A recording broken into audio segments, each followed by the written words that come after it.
عرس پہ چادریں چڑھائی جاتی ہیں، چراغ جلائے جاتے ہیں، دیوے جلائے جاتے ہیں، لیکن ایک بات لوگوں مجھے بتا دو، ایک بات تم مجھے سمجھا دو، ایک بات تم سے پوچھنا چاہتا ہوں، ایک میرا سوال ہے، ایک میرا معصومانہ سوال ہے تم سے، اگر یہ سارا کچھ محبت ہوتا، اگر یہ سارا کچھ قبر والے سے محبت ہوتی، یہ انداز ہوتا، تو اللہ کی قسم اس پوری کائنات میں سب سے اونچی ہستی حضرت محمد صلی اللہ علیہ وآلہ وسلم کی ہستی ہے۔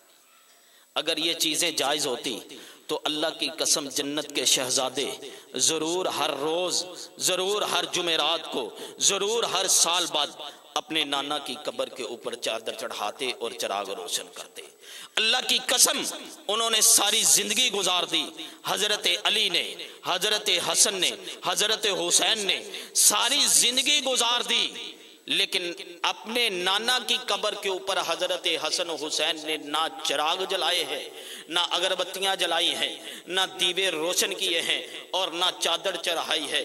اللہ کی قسم جتنی محبت حضرت حسن و حسین کو اللہ کے نبی کے ساتھ تھی، اتنی محبت ہمیں نہیں ہے۔ میں یہ بات کھل کے کہنا چاہتا ہوں، ہمارے تو دعوے ہیں، ہم تو زبان سے دعوے کرتے، لیکن انہوں نے اللہ کے نبی کے دین کے لیے اپنا پورا کنبہ قبیلہ قربان کر دیا، اپنا پورا خاندان قربان کر دیا۔ ایسی محبت کی اللہ کے نبی کے دین کے ساتھ۔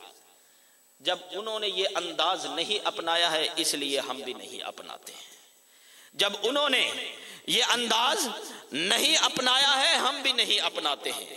اور یہ بات حضرت علی کے بارے میں یا علی مدد کا عقیدہ رکھنا، اللہ کی قسم قرآن و حدیث سے ثابت نہیں ہے، قرآن و حدیث سے ثابت نہیں ہے۔